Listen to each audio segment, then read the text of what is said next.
My name is Melissa Arguello, and I work at Farmers Country Market. It is something that I have enjoyed for almost 20 years, and I take serving my community very seriously. And I am married to Jesus. I've never seen a church that so physically reached out to their community. And working, even just at the grocery store, community is and has always been a big deal, because eventually you get to know people and you get to be a part of their lives, and they kind of, in a way, get to be a part of yours. And when you see a church that offers so much hope, especially in times of so much chaos, that's God. That's God. I definitely have more compassion, and especially because in my own life I've had my own addiction issues. In 2012, I had a really bad meth addiction. And so I understand where addicts come from. And especially in my own situation, my own story, in, I think it was July of 2012, me and this guy that I was friends with at the time, we were on the streets in Clovis. And you don't want to be on the streets in Clovis strung out. You're at the mercy of everybody, and why should anybody care about you? And yet, even at that time, there were people who showed me kindness. There were people who gave me clothes. There were people who gave me a place to sleep. There were people who made sure that I ate something. And to lose everything at that time, and then to come back and seeing the progression of all of it. At the time, I was really bitter. I'll admit, in 2018, it was not good. I had second and third degree burns from shoulder to wrist, and I still had to go to work. But even in the midst of that, when I look back now, God was still there. He was still working. It was hard to understand at that time. And there's still stuff that God is healing me from that time. If you go back to chapter 2 in the book of Hosea, God speaks through Hosea to Gomer when he says, I will take her out of the world. I will take her into the wilderness, and I will speak tenderly to her. And in the past, whenever I heard the scripture, it always seemed like it was presented as Gomer was being punished. But I look at it now and I'm like, no, Gomer wasn't being punished. Gomer had to be taken out of that cycle of what the world called valuable to remember what true value was.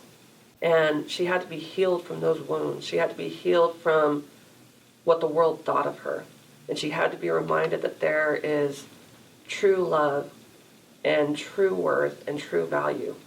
And it wasn't going to be found in, the flesh being used as a transaction. It was going to be found in a God that loved her so much that he was willing to pursue her and take her away from the negativity.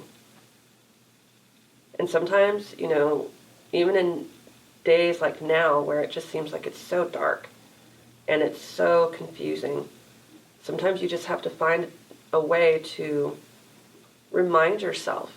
And if you find yourself, swimming in that darkness or the wilderness, it may not be as bad as you think. It may just be God saying, you know what?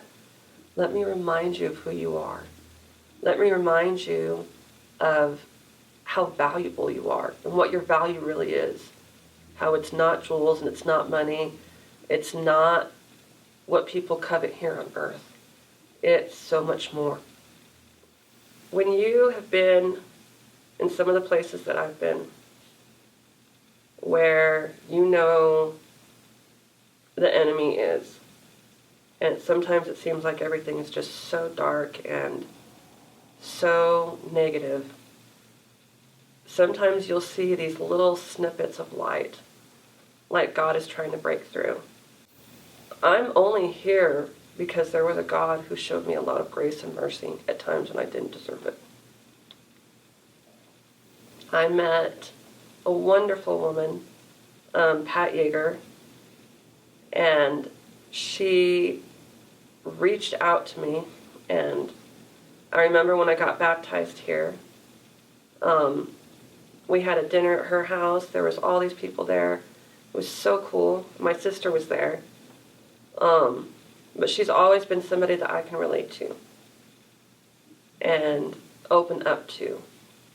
In many ways, I think women like her are like church mothers, because they're definitely women who have walked it a little bit longer than you have, and their wisdom and their guidance, it is pearls, it is treasures. Like I said, in the book of Hosea, in chapter 4, when God basically says, you guys mistreat your women to the point where I'm not going to punish them, because there's nothing that I can imagine that's worse than you guys putting a price tag on them and saying, this is it, this is what they're worth, and once you're done, you just throw them away. I believe that if we were standing in front of God and he was sitting on a throne, and somebody were to come and bring a tray filled with all the money and all the richest jewels in the world, saying, I want to buy this person, God would say, you know what? That's not enough. Salvation, in a sense, means that I was saved from my sins and my brokenness. And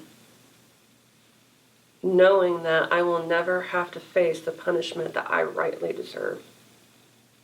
That I should, it shouldn't have been Jesus on the cross. It should have been, me. But the fact that there was a God who loved me enough to put his son on the cross so that I would never have to suffer that shame and that anguish from those mistakes. To me, salvation is just, it's humbling.